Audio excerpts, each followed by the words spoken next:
Moi, j'ai vu, je pense, deux publications, ou même trois, des femmes qui poignardent leur mari. Est-ce que ça ne vient pas de cette habitude qu'ont les femmes de garder, garder, Ouais, garder? je pense. Et au final, ça explose comme ça. Ce qui ne va pas au fond, c'est la communication entre les deux, l'éducation et la façon de percevoir les choses. Parce qu'à la base, si on privilégie la communication, une bonne éducation, et chez l'homme et chez la femme, la perception du mariage, je pense qu'on ne pourrait même pas avoir à en arriver là. Parce qu'aujourd'hui, la femme, elle voit le mariage comme, je ne sais pas. La fin. Ouais. Et puis, il faut qu'on rende fiers nos parents. Ouais. À l'église, si tu pars, tu es jeune fille comme ça, tu n'es pas mariée. Si on te dit que Dieu va te bénir, on va dire forcément que c'est par le mariage. Bienvenue dans Café Repro, qui est un podcast de Repro Justice Congo qui parle de questions liées à la santé sexuelle de la reproduction, aux droits humains et aux violences basées sur le genre. À la présentation, je suis Ansima Chimenesa Grace et j'ai l'honneur de vous présenter Madame Simbinegoura Priska, je suis master en droit public interne. Je suis juriste engagée dans la promotion des droits humains et avec un intérêt particulier pour les questions de violences sexuelles basées sur le genre. Je suis membre de l'organisation Allen+, je suis dans le département de genre et inclusion, mais également je suis ancien membre de la clinique juridique de l'Université de Goma. Merci beaucoup, Madame Priska, et bienvenue dans Café Repro d'aujourd'hui. Vous avez dit que vous œuvrez dans des questions liées aux droits humains, aux violences basées sur le genre, que vous aviez été même dans une clinique juridique de l'Université de Goma. Je voudrais savoir qu'est-ce qui vous a motivé à vouloir œuvrer dans des questions pareilles? Alors, merci pour la question. Déjà, nous sommes dans une société, quand on grandissait, on voyait que les femmes ou la société perçoit le mariage comme un cadeau qu'on offre à une fille, comme si être célibataire ou rester célibataire, c'est vraiment une poisse. Oui. Et il faudrait qu'il y ait un homme qui vient nous délivrer de ça comme un sauveur, un messie. Et c'est là, j'ai vu que cela a occasionné plusieurs violences au niveau de couple, parce que la femme, elle s'est dit, il faut que je sauvegarde cet acquis, parce que c'est une chance, c'est pas tout le monde qui a ça. Et après, le déclic pour moi, c'était quand j'ai vu une maman de mon église qui était vraiment maltraitée par son mari parce qu'elle ne parvenait pas à mettre au monde des enfants masculins, des garçons. Et voilà, donc elle était là à la maison et tout, et elle subissait des violences et tout, mais elle ne pouvait pas se prononcer. Et même si je le sais, c'est parce que c'était une amie à ma mère et elle pouvait facilement se confier. Oui. Mais en grandissant, on écoute, on écoutait, j'espère que tu as déjà écouté des conversations peut-être de ta mère avec ses amis ou des mamans de l'église, ou même des mamans du quartier qui sont en train de discuter, et tu vois. Elles souffrent dans leur foyer, mais ne peuvent pas vraiment dénoncer. Et quand tu oses placer ton mot, on te dit « je vais passer, comment aller ?» Tu vas comprendre. Oui. C'est un peu ça. Alors moi, j'ai vu tout ça. Je me suis dit, si on ne s'élève pas, si on ne parle pas, personne ne le fera. Donc, c'est un peu ça la motivation. Ou c'est de là qu'est né mon engagement. Voilà. Eh bien, ça tombe vraiment bien parce qu'aujourd'hui, on voudrait parler de violences domestiques. Et ce que vous venez de nous dire là, j'aimerais pouvoir dire que c'est des choses qui ont tellement existé pour ces femmes-là que tu connais et tout. Mais malheureusement, non. Il y a aussi des femmes que je connais, des histoires que j'ai écoutées et tout. Et ça existe vraiment dans notre société.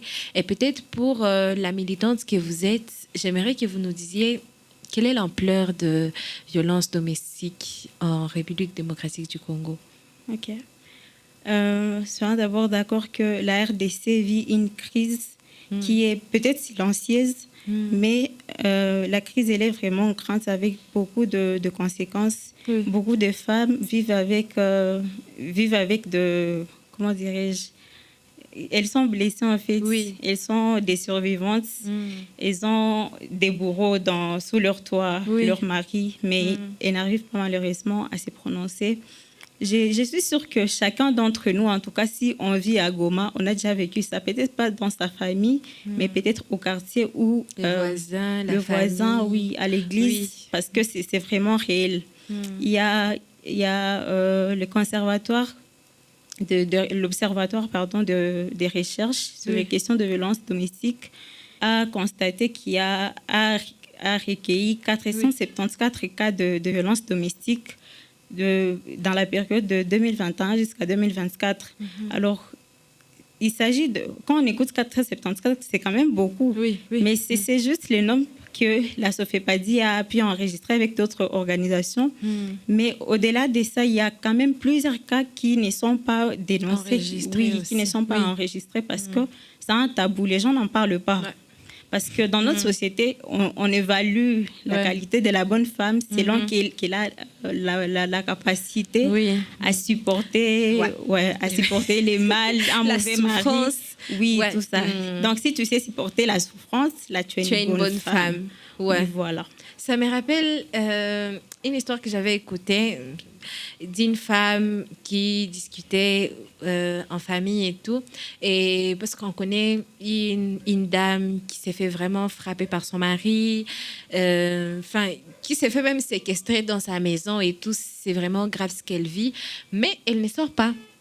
Elle ne sort pas de sa famille, même quand sa propre famille, ses parents lui disent on va te donner les moyens pour que tu rentres à la maison. La femme, elle refuse. La femme, elle reste. Et une des femmes, tu vois, quand il y a ces questions-là et tout, et plus on grandit, on peut participer à des conversations comme ça, et on te dit, il y a Lienda Djenga. Donc, c'est elle qui est partie vraiment construire son foyer parce que même quand elle s'est fait taper comme ça, des fois même il y a des interventions de voisins et tout qui viennent séparer et tout. Mais on te dit, c'est ça, c'est elle, la femme, qui est partie construire son foyer. Vu que la société voit les choses comme ça, que nous dit la loi? Est-ce qu'il n'y a pas quelque part où la loi réprimande des faits comme ça?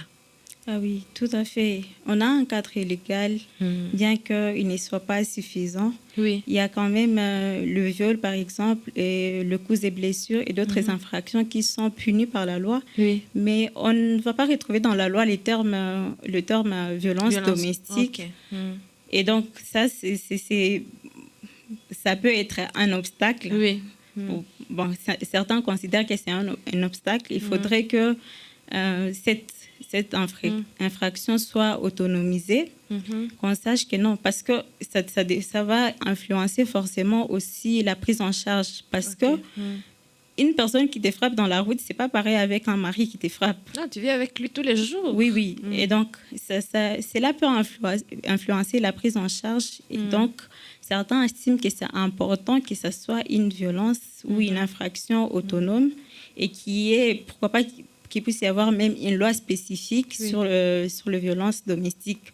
À côté du code pénal, il y a le code de la famille qui met en avant le droit de la femme et tout. Il y a également la loi sur le VBG qui criminalise les violences basées sur les genres. Bien sûr, ça ne reprend pas les termes violence domestique, mais quand même, on retrouve que le contenu de la violence domestique se trouve est vraiment encadré par la loi. Alors donc on peut retenir qu'en République démocratique du Congo, le cadre légal est général et il n'est pas spécifique. Contrairement par exemple de l'Afrique du Sud où il y a une loi spécifique sur les questions de violence domestique. Et l'intérêt avec ça, c'est que la prise en charge est vraiment effective. Et on verra qu'avant même le procès, par exemple, la victime peut recevoir une ordonnance donc, il y a des mesures qu'on prend pour essayer de l'éloigner de son bourreau. Voilà, donc. Des mesures d'éloignement pour le mari. Oui. Ah, c'est très intéressant. Donc, quelque part, il y a quand même opportunité d'adopter une loi spécifique pour les violences domestiques. Mais vous avez cité des lois aussi comme le code pénal, le code de la famille, la loi sur les violences basées sur le genre, qui réprimande certaines actions liées aux violences domestiques. Mais il y a quand même cette impunité qu'on remarque dans la société. Est-ce que la venue d'une loi spécifique peut aider? Et c'est là que j'en viens à demander, quels sont les obstacles, en fait? Qu'est-ce qui pousse aux femmes de ne pas aller vers une juridiction, par exemple, un commissariat, et dire qu'elle subit des violences conjugales et qu'elle a besoin d'obtenir réparation ou justice? Ok.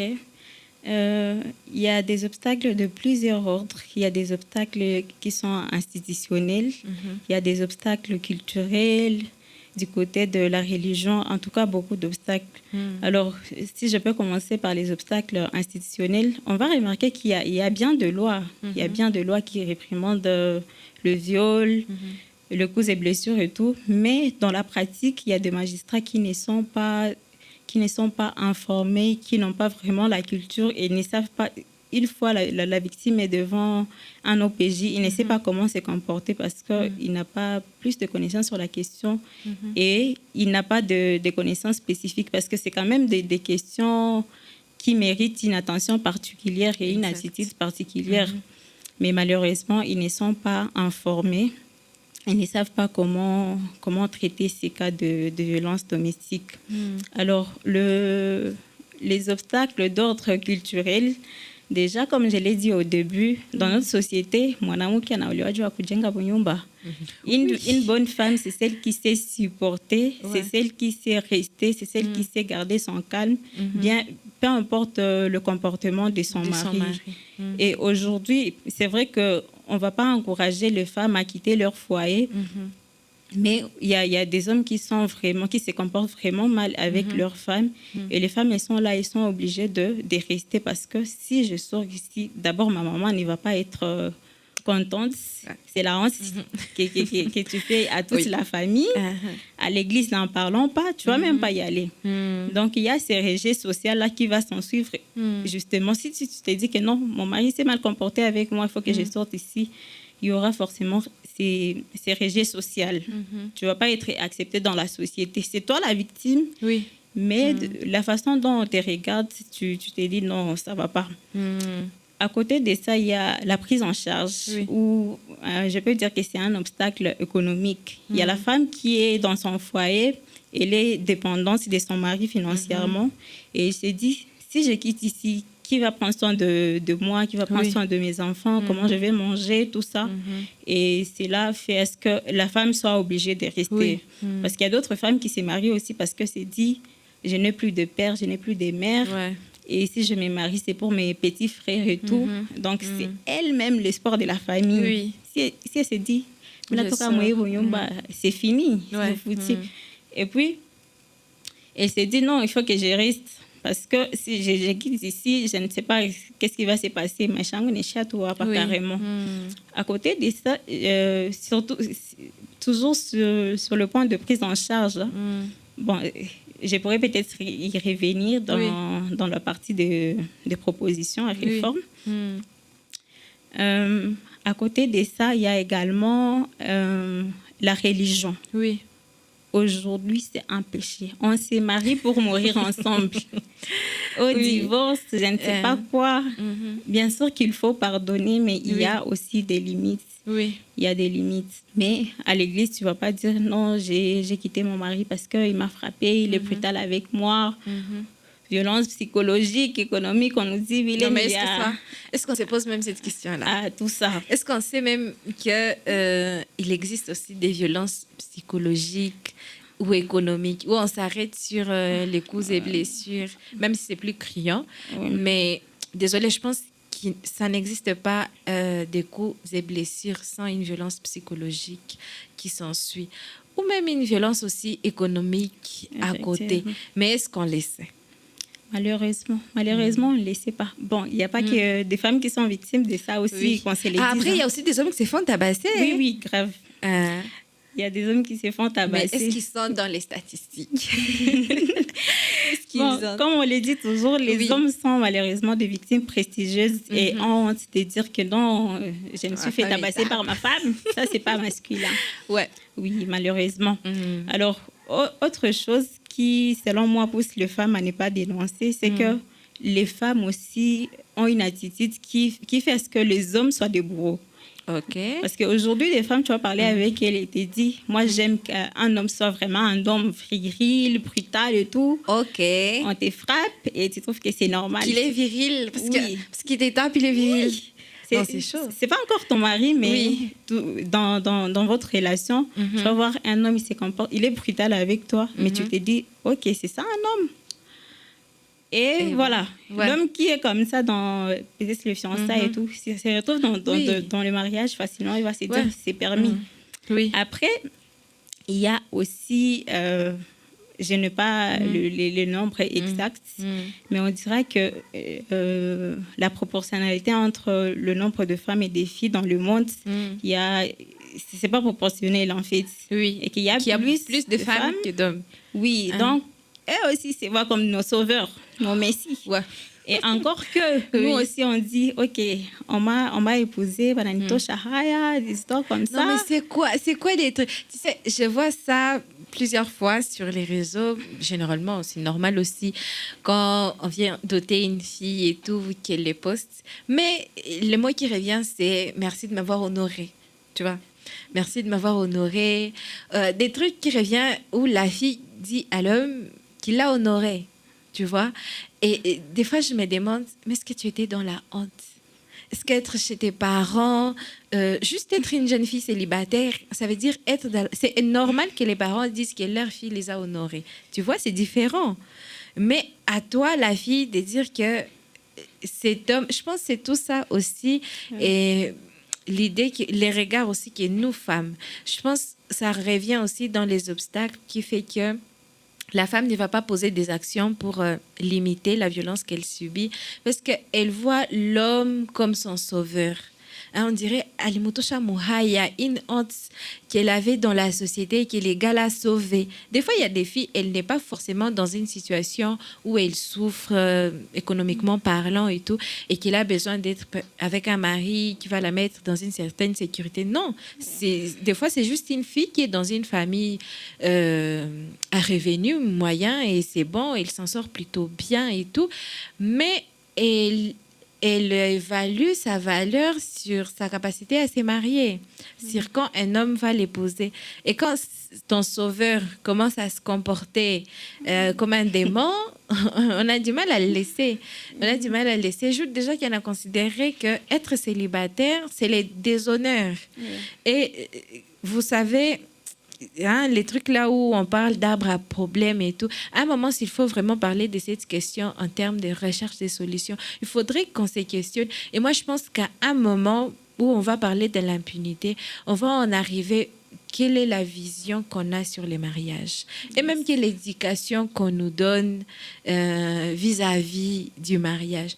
Plus on entend, même indirectement, tu sais, moi, je sais qu'aucun parent, même aussi conservateur qu'il soit et tout, aucun parent ne voudrait voir sa fille se marier à quelqu'un qui va les tabasser, à quelqu'un qui va lui refuser de travailler ou qui va prendre tout son argent et tout. Aucun parent. Mais il y a cette partie des parents qui préfèrent que sa fille reste dans un mariage comme ça plutôt que la société apprenne que sa fille est sortie d'un mariage. Tu vois, que sa fille a divorcé. Et ça rentre dans l'éducation qu'il donne aux filles. C'est quoi construire son foyer? C'est quoi être une bonne fille?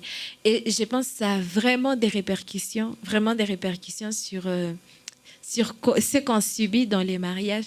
Est-ce que tu as remarqué dernièrement des posts sur des femmes qui poignardent leur mari? Oui, tout à fait. Moi, j'ai vu, je pense, deux publications, ou même 3, des femmes qui poignardent leur mari. Est-ce que ça ne vient pas de cette habitude qu'ont les femmes de garder? Ouais, je pense. Et au final, ça explose comme ça. Oui, je pense tout à fait. Bon, je connais aussi une autre maman de mon quartier qui a tué son mari. Je ne suis pas sûre, mais j'ai écouté. Et je me dis que bien sûr que l'homme est victime à ce stade-là, mais ce qui ne va pas au fond, c'est la communication entre les deux, l'éducation et la façon de percevoir les choses. Parce qu'à la base, si on privilégie la communication, une bonne éducation, et chez l'homme et chez la femme, la perception du mariage, je pense qu'on ne pourrait même pas avoir à en arriver là. Parce qu'aujourd'hui, la femme, elle voit le mariage comme, je ne sais pas. La fin. Ouais. Et puis, il faut qu'on rende fiers nos parents. Ouais. À l'église, si tu pars, tu es jeune fille comme ça, tu n'es pas mariée. Si on te dit que Dieu va te bénir, on va dire forcément que c'est par le mariage. Mais c'est pas... Bon, je ne suis pas totalement contre avec ça, mais il faudrait que les hommes aussi voient le mariage comme ça, comme un cadeau, comme un privilège. Parce que si tu trouves une femme, comme la Bible dit, si tu trouves le bonheur, oui, et il faudrait que l'homme aussi voit le mariage comme une chose précieuse et qui... tu sais, moi, je voudrais plutôt qu'on arrête aussi de voir le mariage comme ça. Je veux bien, le mariage, c'est une bonne chose. C'est un moyen de construire une famille, de se développer avec quelqu'un, d'avoir des projets communs et tout. C'est bien. Mais à partir du moment où on voit que c'est la plus grande réalisation qu'on puisse faire, c'est grave. En plus, que pour le femme. Comme tu l'as dit, c'est réel. Quand on parle des bénédictions que la femme va avoir, on voit les mariages. Même dans nos chanteurs là, des chansons chrétiennes, quand on chante des trucs de « je serai couronnée » et tout, tu vois, c'est une fille qui est en train de se marier. Et moi, j'étais ma petite sœur, non mais c'est quoi être couronnée par Dieu? Est-ce que ça veut dire seulement se marier? Ça ne veut pas dire avoir son entreprise, je ne sais pas, inventer quelque chose qui va aider la société. Aujourd'hui, on se bat pour l'égalité, l'équité et tout, mais est-ce que nous-mêmes, notre perception ne freine pas ces combats-là?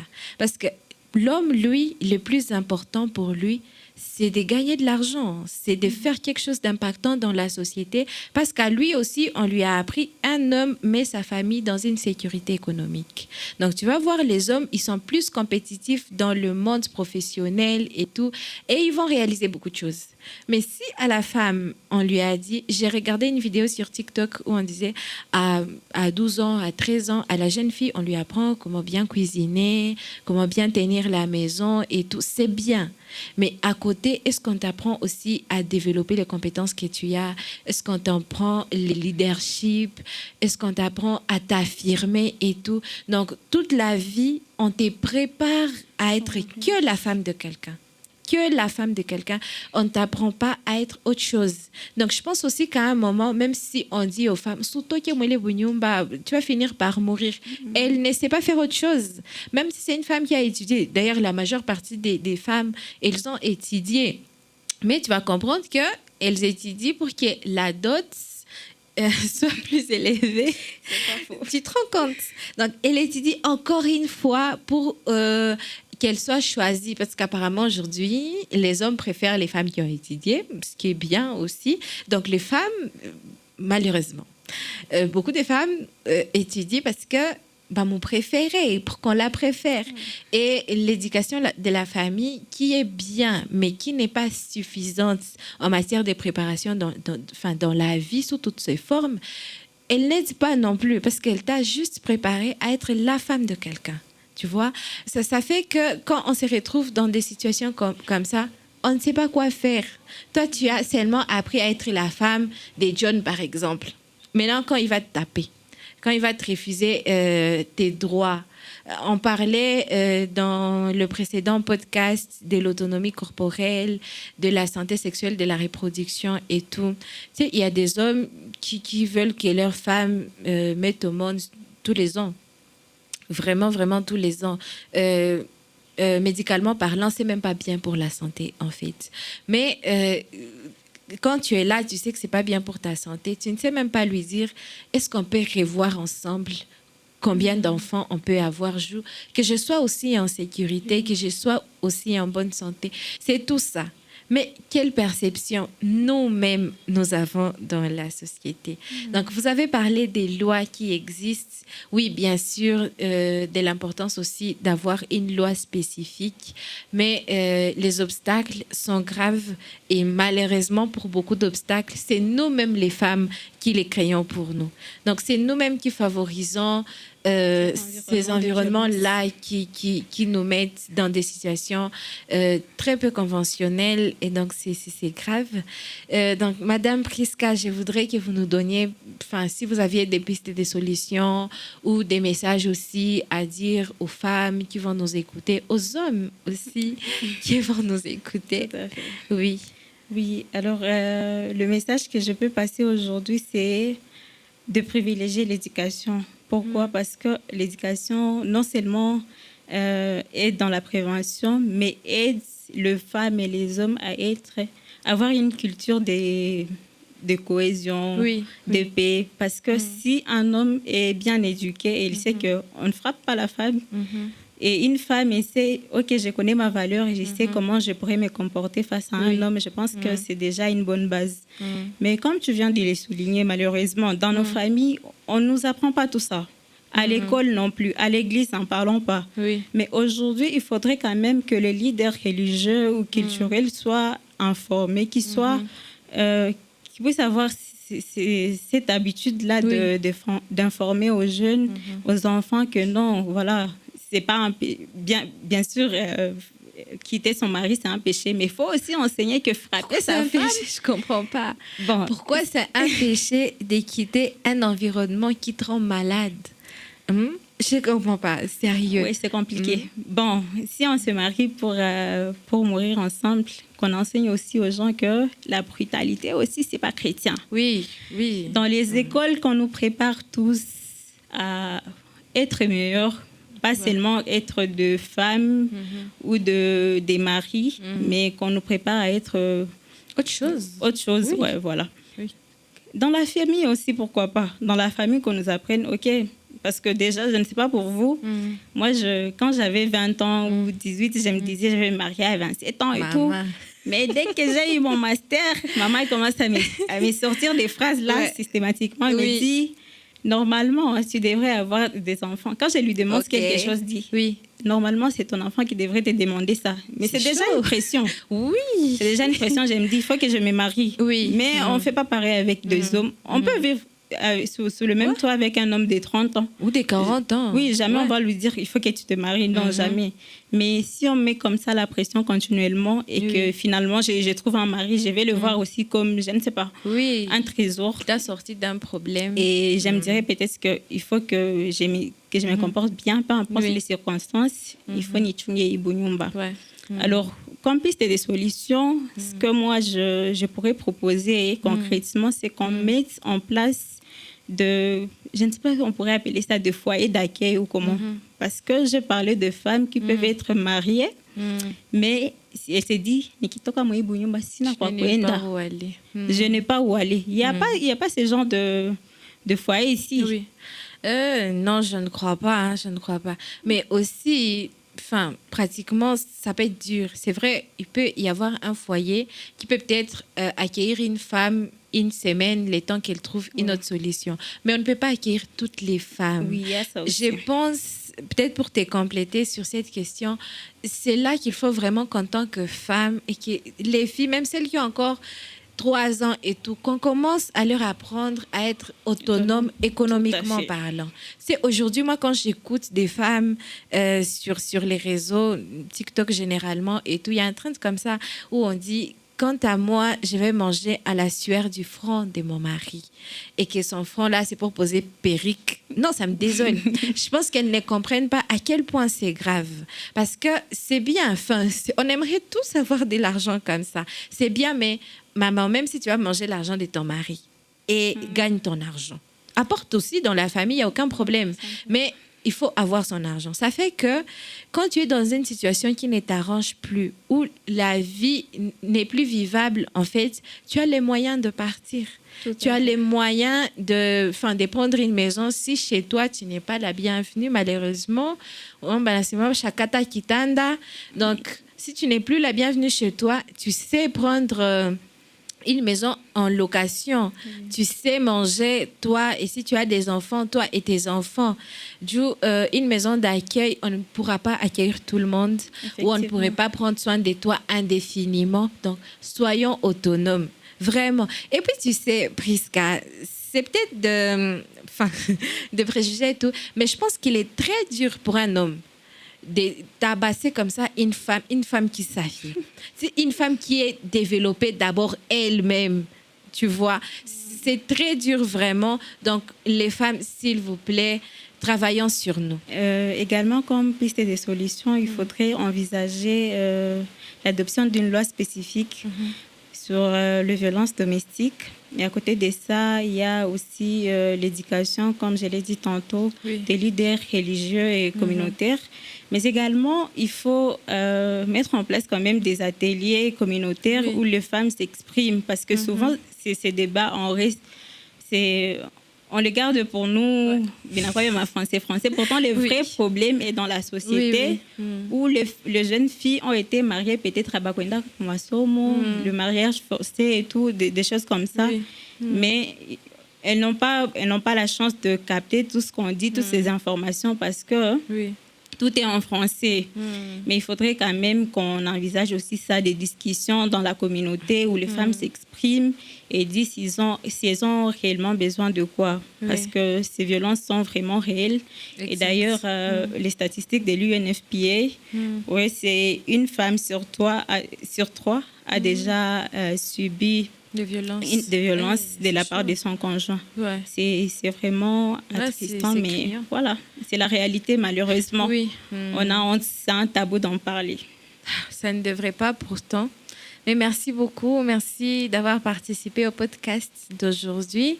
Merci de dire à toutes les femmes, les jeunes filles et même aux hommes qui nous écoutent, si ton petit ami, ton copain, il commence déjà à te taper, il faut les quitter. Il ne faut même pas attendre le mariage et tout. Le mariage n'est pas une fin en soi. Et même à 30 ans, on peut trouver un homme pour te marier. Donc, ne soyons pas pressés. Et pour toute question, n'hésitez pas à appeler les numéros verts de Repro Justice Congo, qui est les 080 80 55 631. On peut l'avoir gratuitement sur Orange ou appeler aussi sur WhatsApp, ça sera possible. Merci beaucoup, à la prochaine.